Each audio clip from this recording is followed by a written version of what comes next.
Okay, well, good morning. It sure is good to see everybody this morning. We're looking forward to a great day here at Eastside, and looking forward to Gary Fisher speaking to us in the next hour, and then this afternoon again at 3. But right now, we'll be in our Bible study, and we continue in the life of Christ. If you're visiting with us, we're happy that you're here to engage in this time of study. We are looking at the life of Christ in 3 quarters here at Eastside, really in the middle of our trek all the way through the Bible narrative from Genesis to the end. But we're in the life of Christ now. We're looking at these periods of retirement, which sort of follow the busiest part of Jesus' earthly ministry, the Galilean ministry. Now he's spending time aside with his apostles, with his disciples quite a bit, in more intimate situations, I think, where he's being able to teach them and talk to them and away from the hustle and bustle that had occurred around the Sea of Galilee so much, but still he's in and out of there as well. So the periods of retirement, as we're just giving this as sort of an outline of his work, the first retirement involved the return of the 12, firstly from the limited commission, the feeding of the 5,000 as Jesus and his disciples try to go across the sea and find some seclusion, but everybody follows them, and Jesus winds up feeding 5,000. Jesus walks on the water back across the sea. But when he gets there, he has a discussion with many of the crowds that have been following him, and they turn back from following him because they see that he's not going to provide the physical things that they're desiring, and he's not going to be the physical king, maybe, that they had wanted, as he declines to do that as well. That brings us to this second period of retirement that we talked about, where Jesus journeys up to the area of Tyre and Sidon and heals the daughter of a Syrophoenician woman. And then the third retirement follows just right after that as Jesus comes back, but he doesn't go to the Sea of Galilee directly or to Capernaum where he spent so much time, but at first he goes around the other side, the east side, to the Decapolis, where he heals a deaf man there, and also feeds the 4,000, a similar miracle to the feeding of the 5,000, but feeds 4,000 on a separate occasion.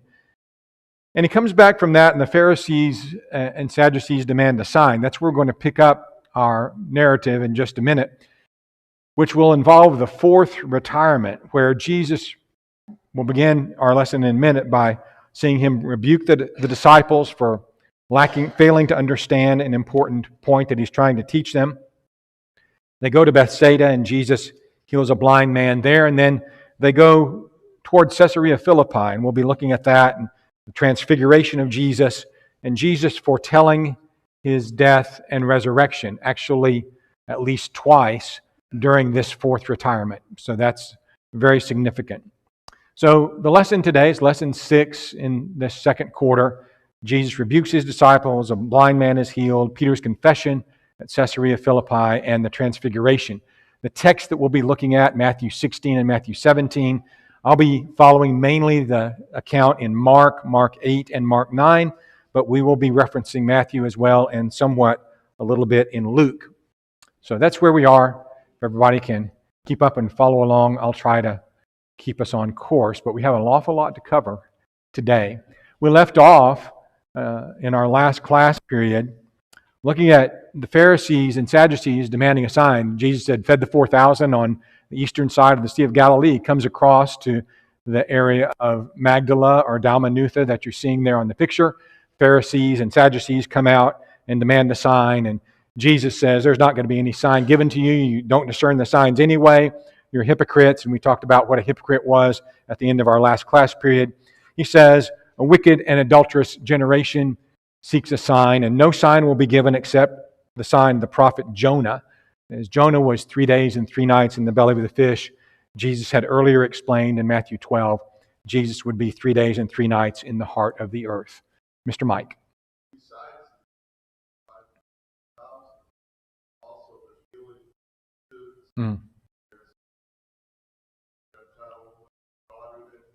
Right. Right.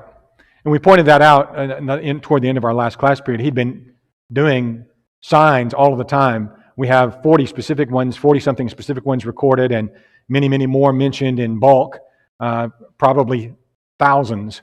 And he'd been doing plenty of signs. The problem wasn't that there weren't plenty of signs being done. The problem was that The scribes and Pharisees and the Sadducees weren't seeing them. They weren't seeing them as signs. They're often seeing them as violations of their traditions, as we've talked about numbers of times already. So that's where we are in this account. But they head back across the sea now, get in the little boat that they're using to travel. And the disciples forget to take bread in Mark 8 and verse 14. And they're probably concerned about that when Jesus in 14 and 15 of Mark 8 tells them to beware of the leaven of the Pharisees and of Herod. Matthew's account says the Pharisees and the Sadducees, so all of that together, just beware of the leaven of the Pharisees, of Herod, of the Sadducees. But the disciples think it's because they have not brought bread. Is he saying this to us, something about leaven? We need to watch out for leaven because we haven't brought the bread. They're trying to figure that out. And of course, they also tend to think with their stomachs and physically more so than spiritually, even at this point. And Jesus is trying to train them out of that way of thinking. So he chastises their lack of perception.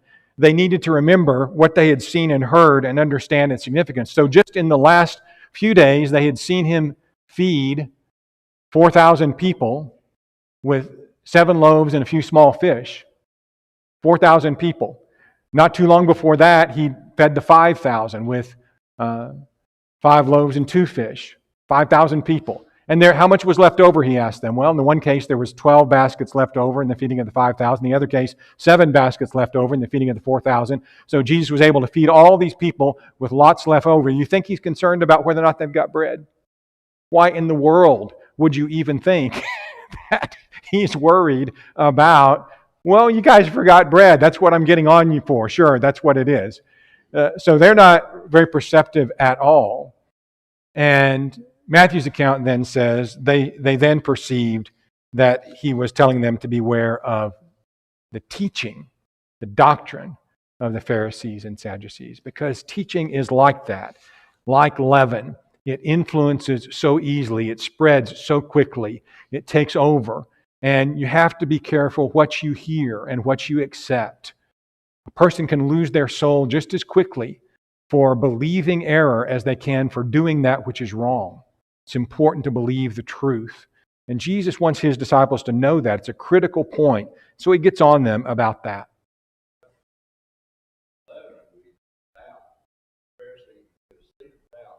Yeah.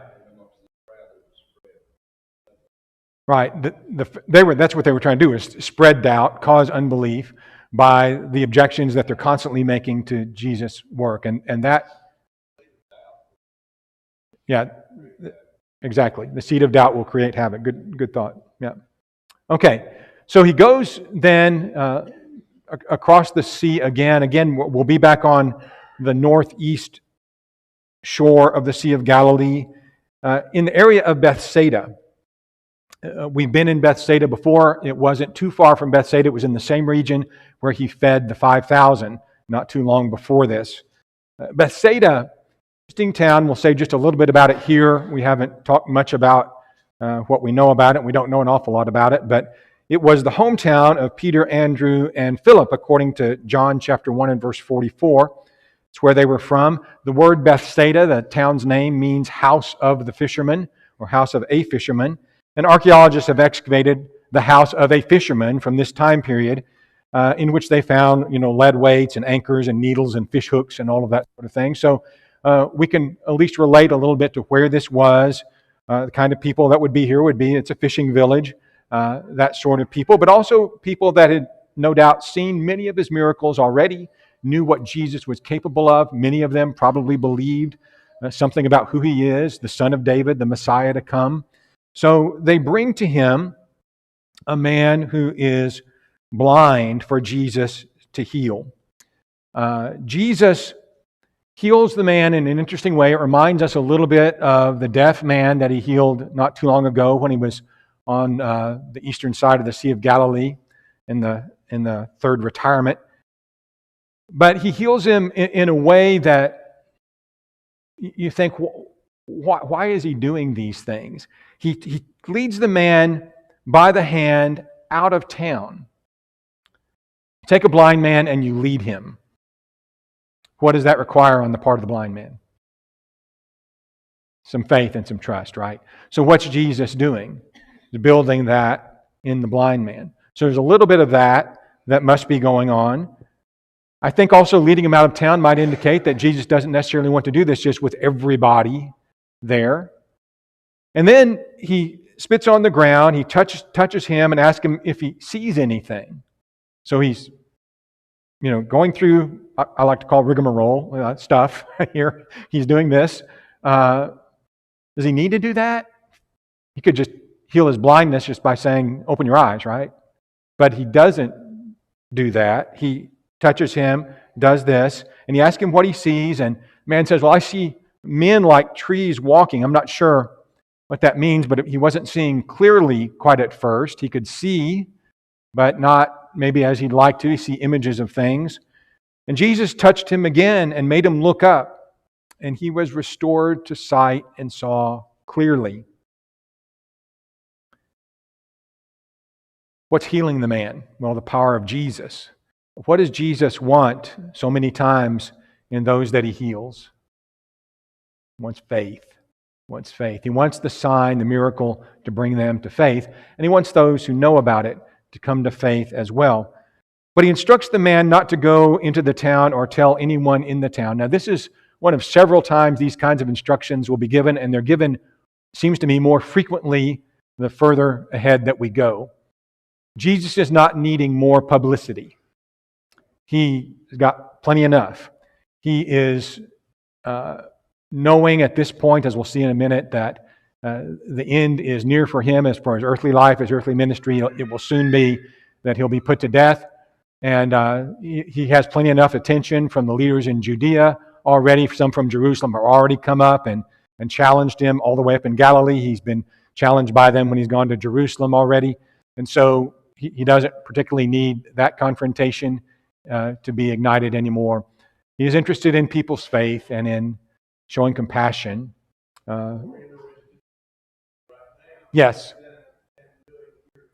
Good point, Fred. He's more interested in teaching at this point, and particularly, as we've said, teaching his apostles, seems to me. Lorenzo? It just said to his disciples, you have eyes, but you don't see. So it's like this healing of the blind man is kind of like in a way, a metaphorical process that the apostles are going through where they don't yet see, and they need a lot of help from Jesus to be able to.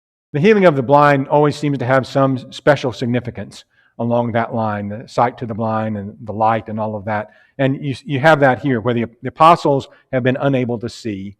And here's what Jesus can do, though. He can open up the eyes of the blind so that they can see. Very good comments, brothers. Thank you for that. Anybody else before we go on?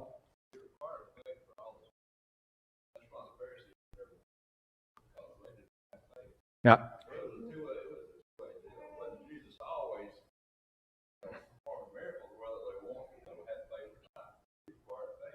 Yeah, that was his expectation. There were occasions where somebody might not have had faith, especially the dead people that he raised, for instance. But I think your point is well taken, Mike, that they were, the Pharisees, scribes and Pharisees, the Sadducees, they didn't have faith, so miracles were not going to be performed for those typically that didn't have faith. It's those that had it that were often the recipients. All right, very good. The next thing that occurs, we're in Mark 8 and about verse 20. Let's see. I have 27 there, and I don't think that's, yeah, it is. Mark 8 and verse 27. Jesus and his disciples go out to the towns of Caesarea Philippi, and on the road he asked the disciples, who do men say that I am? So we want to talk a little bit about Caesarea Philippi. You see it way up here to the northern extent beyond the typical boundaries of Galilee. It's also a place of, where Gentiles would inhabit. It was built, or at least sort of restructured in Jesus' day to honor the Caesars, and Caesars were worshipped there, as we'll see some of that maybe in just a minute. So Matthew 16 is Matthew's account of this, which we're probably more familiar with. Mark doesn't give us quite as much information, so I will reference some of what Matthew says in a minute. This is the area of Caesarea Philippi. This is the location near where Jesus and his disciples would have been. You see some carvings there, some niches carved into this huge rock, keep that in your minds, that's there, where people would go to worship idols. In fact, when we were here several years ago, our tour guide described this area as idolatry central. It was to idolatry what Las Vegas is to gambling. It was just the place where if you wanted to be worshiping an idol anywhere in this region, that's where you would go. It was set up to do that. And that's what would be going on in these niches. There would be shrines to various gods and people at different times, depending on the portion of history that you're looking at. So they're traveling in this region, and Jesus asked his disciples, "Who do people say that I am?" And they respond, well, some say John the Baptist, Elijah, or one of the prophets. Jesus says, "But who do you say that I am?" His identity is critical to their faith. It's critical to their work. They must know who he is and be assured of who he is and believe on who he is. And so he's driving home the point in all that he's doing, and in his discussion with them here. This is a picture of a wider view of this area. This river is known now as Banias, and it's one of the major tributaries of the Jordan River. So it's up north of the Jordan, major tributary of the Jordan River. And in the background, the cave that you see, the cave we looked at in the other picture as well, there on the left, is known as Pan's Cave. The Greek god Pan is said to have come from here, been born here, and was revered here, and was worshipped here. Archaeologists have done quite a bit of work in the area, and this is sort of a model of what it probably looked like in the day of Jesus, with pretty impressive idolatrous houses of worship covering these niches in this cave. As we said, this was idolatry central in the day, where people would worship all sorts of beings that they believed to be gods, and they confessed to be gods. But what they weren't was the living God. And Jesus is coming as the incarnation of the living God. The question is then especially pertinent. Who do men say that I am? Who do you say that I am? And he's asking them for an acknowledgement of his identity as the Son of God. Peter responds, "You are the Christ, the Son of the living God." The Son of the living God. And Jesus says, of course, "Blessed are you, Simon Bar-Jonah, for flesh and blood has not revealed this to you, but my Father who is in heaven. I say to you, on this rock I will build my church." Well, which rock? That rock? The rock of Peter? He's just a little rock, right? What's the rock? Who he is. He is the Son of the living God. That's what must be believed. That's the point of faith. Jesus wants them to know this. But he tells them again at this point not to tell anyone about him. Now that's really odd. They've been telling folks about him, spreading the news about him for much of this time. But now he says, don't tell this about me. He's convinced them about who he is. Why wouldn't he want this widely spread now? Why the limitation? Anybody?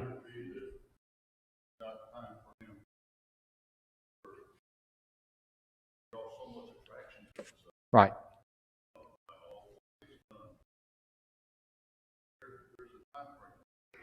Exactly. Right. I think the first time maybe that he was acknowledged as the Christ was by the woman at the well. Could this be the Christ? And that was in Samaria, in a fairly small. But you don't have that just until this point in time. And then going forward, the more that's proclaimed that the Christ, of course, is the Messiah to come, who everybody's looking for. When that gets proclaimed, it's been acknowledged, but when that gets proclaimed, it's certainly going to bring a lot of opposition from the leadership. Yeah, they've already tried to do that multiple times. Right. Right. Lynn?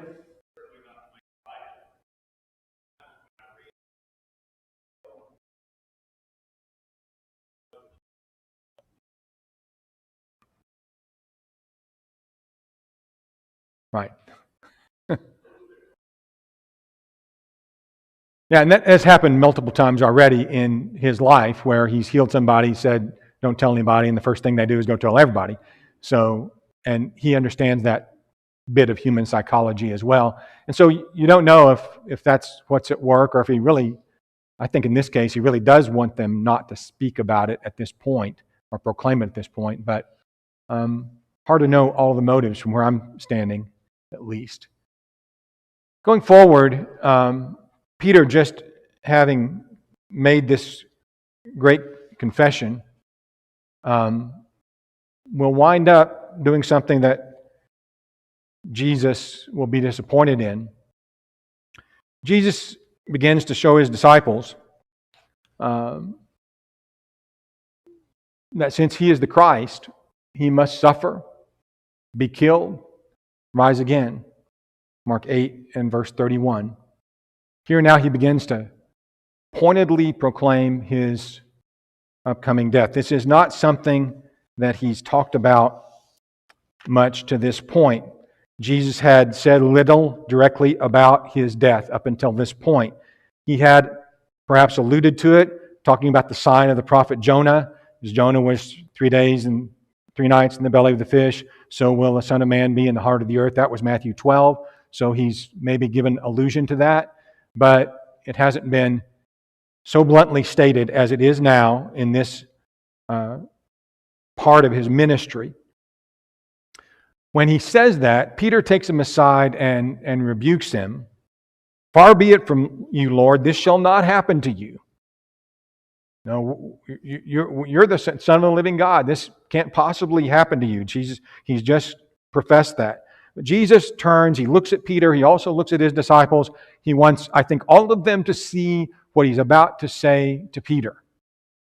All of them, in a sense, are being rebuked by Christ again, but he says it to Peter because Peter is saying things that might hinder him from doing what it is that he must do. He says to Peter, "Get behind me, Satan. You're an offense to me, for you are not mindful of the things of God, but of the things of men." That's the problem all along, trying to get people to come to think about the things of God and not about fleshly things, not about the things of men. It's the problem all along. And Jesus is really struggling to bring his disciples, striving to bring his disciples to a point where they can see that and understand that.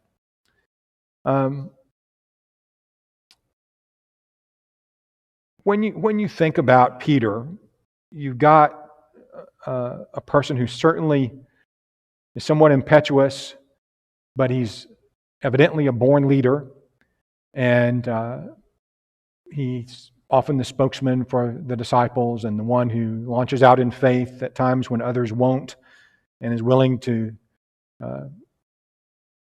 be the point man and to take what comes from being the point man at times. And Jesus knows his special character and the importance of keeping Peter headed in the right direction. We see that not just now, but really throughout his interaction with Peter from the very beginning. And it gets even more so as we go forward. More and more, Peter staying on the right track will be very important to Jesus and to what Jesus is trying to accomplish in this world. So he talks then with them about the conditions of discipleship. And this is a section that is meaningful to us. It would have been particularly pointed to them. He says, "Whoever desires to come after me, let him deny himself and take up his cross and follow me." Luke's account says, take up his cross daily. The cross is not just a burden. What happened on a cross? People were killed on a cross. It's an instrument of death. Take up your cross, the instrument of your own death, and follow me. So he's going to die on a cross. He's Already started to allude to that. Only a follower of Jesus who loses his life for the sake of Jesus and the gospel will save it. You have to be willing, Peter. You have to be willing, apostles. You have to be willing, Steve, to give up your life for me. The value of the soul makes that decision to follow Jesus really a wise choice. What profit is it to a man if he gains the whole world and loses his own soul? Your soul is worth more than everything. And it's worth you giving up everything to save your soul. Mike? Using everyone that they're being asked to follow this.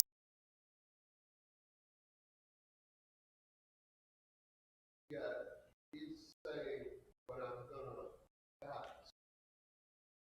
But they're thinking, no, he's gonna be the king. He's gonna take away the Romans, soften it all away. Right. Because our king is just not kept. Right. As Mike's saying, they're not really processing what Jesus is saying. And it's hard to process it. We look back at this with the knowledge that we have of his death, burial, and resurrection, and we say, oh, come on, disciples, you should have been getting this. But really, I'm not sure that we would have done any better at all in the same situation. Jesus doing the things that he did, we want to follow him. We want to follow him to be our king. And yet he's talking about him dying, us taking up our crosses and dying. And what does that mean? And it is hard to understand from their perspective. But he is definitely telling them it's going to cost you everything. He's not pretending like this is just going to be easy and I'm so powerful, it's going to be a cakewalk into the heavenly kingdom. That's not what he's saying. He's wanting their whole commitment to do whatever it takes to do his will, to enter the kingdom. And he says that whoever is ashamed of him and his words will find that Christ himself is ashamed of them when he comes again, Mark 8 and verse 38. Whoever is ashamed of me and my words in this adulterous and sinful generation, of him the Son of Man will also be ashamed when he comes in the glory of his Father with his holy angels. Let's not be ashamed to speak of Jesus and share his word with others and tell others about him and acknowledge him as our King and praise him as the Son of the living God. But then he says also that there would be some there who would not taste of death till they saw the kingdom of God present with power. The kingdom of God is coming, and they would understand something about his heavenly reign, and they would enter into that kingdom. Of course, that all happened on the day of Pentecost. So it was not very far away. I believe that's the reference here. When the Holy Spirit came, he came with power on the day of Pentecost, and the kingdom was established in God's rule and reign through his Son, Jesus Christ. These important events now portending such significant things that are soon to happen in human history within the next year or so from when these things are being said, probably less than a year at this point. The next thing that happens in the account is that Jesus is transfigured. This is Mark chapter 9 and verse 2. After 6 days, Jesus took Peter, James, and John and led them up to a high mountain apart by themselves, and he was transfigured before them. We're not sure what mountain that was. He had been, as we saw recently, in the area of Caesarea Philippi. If you keep on going north, you come to Mount Hermon, which is truly a high mountain, over 9,000 feet high, and has snow on it almost all year. So could be that place. I think that's the more probable place given the geography where Jesus had recently been and his proximity to this and the fact that it truly is a high mountain. But there are other mountains certainly in the region. Mount Tabor is sometimes suggested. This is a much smaller mountain, but it's down near Nazareth, next to the plain of the Jezreel Valley. Could be, but I would tend toward the higher mountain, described as a high mountain. In any case, there are lots of choices for that, I suppose. But it did happen. After 6 days, Jesus takes the three, Peter, James, and John, to a high mountain, and he's transfigured before him, and his clothes become white and glistening, whiter than any launderer could make them, the text tells us. And then Moses and Elijah appear and talk with Jesus And what are they talking about with Jesus? What subject has just come up? They're talking about his impending death. Luke tells us that in his account of this. They're talking about his impending death. What a thing. I mean, what an amazing thing for these two Old Testament heroes. And when you think about Moses, he is the giver of the law, and Elijah would be representative of the prophets. You basically got the law and the prophets represented right there in those two men. And in the law and the prophets, anything said about the coming Messiah, about his redemptive work for humanity, you can say yes and yes to that. So all of that was foreshadowed and foretold in the law and the prophets. Really significant thing that Peter, James, and John are being privileged to see. In fear and awe, of course, Peter suggests, as it's this very Peter thing to do, that they build a tabernacle for each of the three, a dwelling place for each of the three.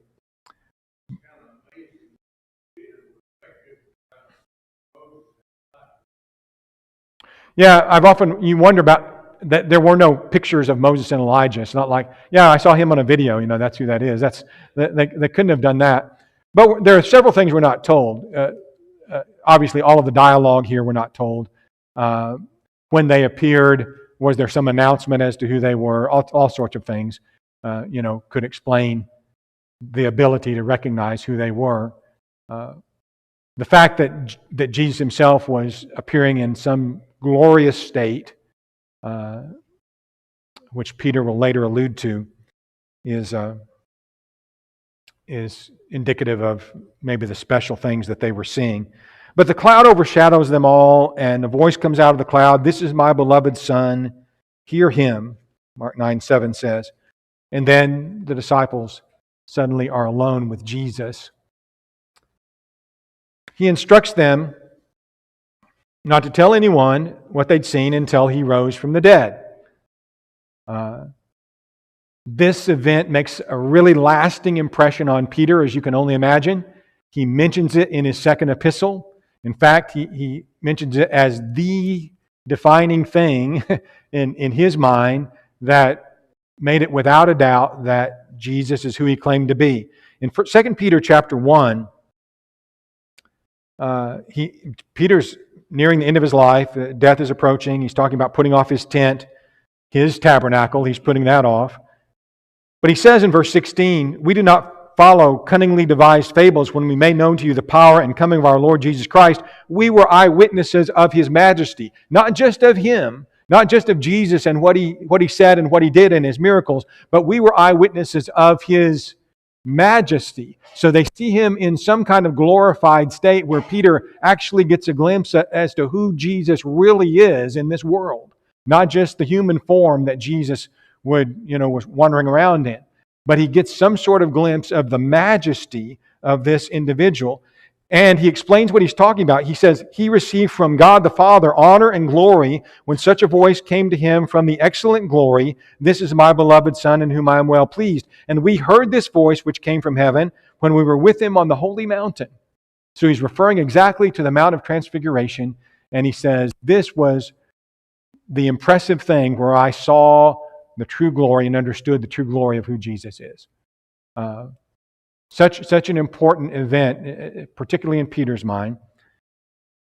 In response to a question of the three disciples, Jesus talks about, we thought Elijah was supposed to come. He says Elijah already has come.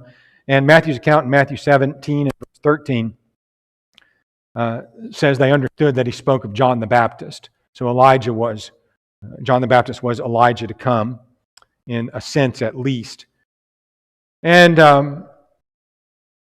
then he inquires of them why it is written that the Son of Man is to suffer and be treated with contempt. You have multiple references. You think of Isaiah 53, particularly in the Old Testament, about the Messiah suffering. Why is that written? And he's trying to open up their understanding so they could begin to understand maybe what it was that he was going to have to go through and what it was he was talking about. Well, they rejoin the other disciples, and he finds them disputing with some of the scribes in the midst of a great multitude. He asks them what they were discussing, and a man comes and explains that Jesus' disciples had been unable to heal his possessed son. And so the argument may have been about, again, performing signs and the ability of Jesus and his disciples to perform signs. And as the tale goes on, his disciples could not cast the demon out of this man's son. So that was a point of contention, maybe an argument. The scribes and Pharisees thought they scored a point here because here was something that could not be accomplished. I'm not sure what the argument was about, but that would make sense in light of the context. Anyway, the boy is brought to Jesus. The spirit convulses him, this evil spirit that's within him, and causes him to fall to the ground and foam at the mouth. And Jesus is told that this has been happening to this boy since childhood. The father begs him, have compassion on us and help us. Please help us. So the father is indicating he's got some belief in Jesus, that Jesus could have the power to help. And as is kind of typical of these kinds of occasions, Jesus tells the father what? If you can believe, all things are possible to him who believes. And the father cries out, Lord, I believe, help my unbelief. How many of us have been there? Lord, I believe, help my unbelief. I trust you. I want to trust you. I need to trust you more. Lord, I believe, help my unbelief. We're asking the Lord to do great things for us, healing us from our sins and protecting us from the evil one and guiding us to eternal salvation. Lord, help our unbelief. So, the man explains that Jesus' disciples have been unable to heal this possessed son. Jesus laments their faithlessness.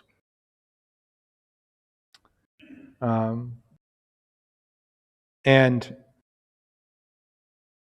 says to the unclean spirit, come out of him, enter him no more. The spirit cried out, convulsed him. The boy appeared to be dead, but Jesus took him by the hand and he arose. And privately he explained to his disciples, this is a difficult task. This kind of healing can only be accomplished by prayer and fasting. So he helps them to understand that even those who have God's power doesn't mean they don't have to try. Doesn't mean they don't have to put extra effort into some things. That's an important lesson for us as well. God's with us. God will empower us. That doesn't mean it's going to be easy. That doesn't mean you can get by doing nothing. You have to give it your all. Have to give it your all. If we expect God to help us, He will. He expects us to give Him everything in what we're doing for His cause.